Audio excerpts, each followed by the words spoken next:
Now, for someone that's already had a child and maybe possibly hasn't gone through this cleanse preconception, is there a post-conception cleanse that you could do on yourself and the baby as well to help both sides after conceiving? It's the same thing. So Same thing. simple.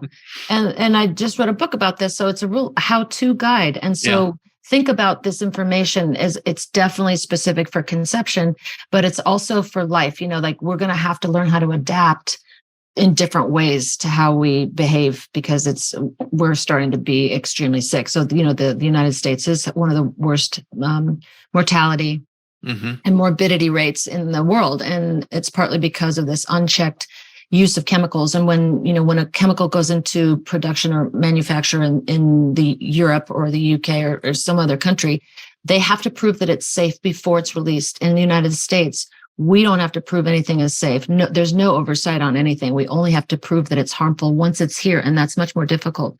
So, I always ask my patients to really think about what's the counterpart to this in nature. Is there a similar thing that exists in nature like this? If not, there will be a backlash.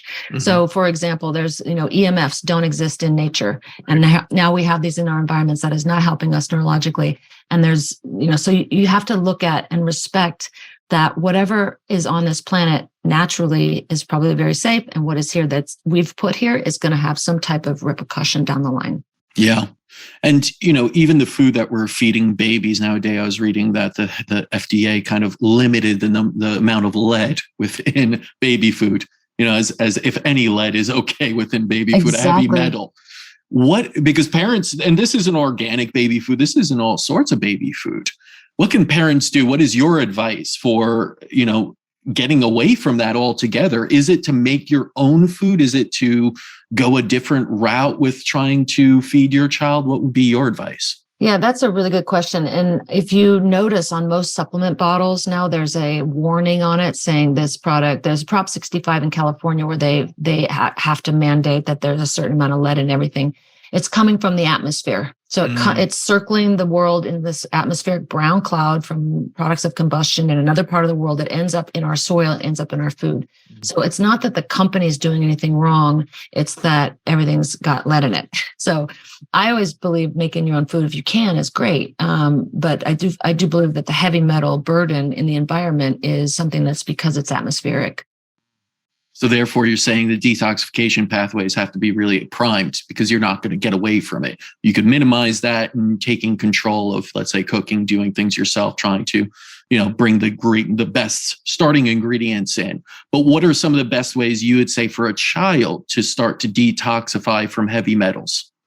Well, I think the safest thing is sweating. Yeah. And, kids don't sweat with exercise like adults do. So again, like a sauna, people have been hesitant about putting kids in saunas. I actually have found it to be completely effective, especially at the onset of an illness. You put your kid in the sauna, by the next day, they feel great. So sweating is great. But also another really important thing is really high dose of antioxidants. So again, diet is medicine. And so if people are eating a carrot for a snack, there's a lot of vitamin A, and that's protective against any kind of damage that lead can do. And also fiber will help chelate some of those heavy metals out. So yeah, it's like parent awareness and choosing organic foods and doing the best you can. And then knowing that the body is extremely resilient and it wants to heal from anything it gets exposed to. As long as the pathways are set up for excretion, it'll happen. Let's talk about, after a child is born, we have these rates of ADHD, autism skyrocketing. What's really to blame here? Which chemicals are we looking at? Is there a genetic component to it? If you're going to look at and say, here's what we should be looking at as the reason for this, what would you say? Well, I definitely do not agree that ADD and autism is skyrocketing because we have better detection. I think it's truly an absolute increase in expression of neuroinflammation. And again, the brain is the most sensitive organ to toxicity. And the exposure to everything, all of it, is dangerous for our brain. So, and it's the synergistic combination of chemicals, fragrances that we've been talking about, PFAS, all the flame retardants, all of the heavy metals, and all of those things, plastics, combined to multiple insults. Low dose chronic exposures are far worse. Like I was telling someone the other day, this vinyl chloride spill in Ohio. This is a public health disaster, and we're watching it very carefully. The Flint, Michigan lead problem with pediatric patients, very, very serious heavy metal exposure. But the reality is the low dose chronic exposures are worse. So the everyday exposure to these things are cumulative. Think about, 52 weeks out of the year, these exposures your whole life, and you've got a pretty big toxic burden. Some people genetically set up to detoxify well. They don't ever feel it. They don't have any symptoms.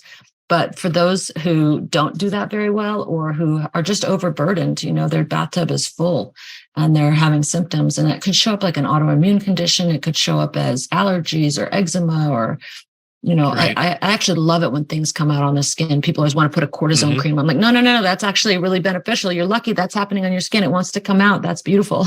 Yeah, that's a sign. The detox pathways are a little blocked, but your skin's taken over. So that's showing you, let's get the rest of that detox going and everything. And what you brought up before, it's death by paper cuts, right? It's the little accumulation daily of things that by itself probably isn't that big of a deal, but over time, the toxic load builds and builds.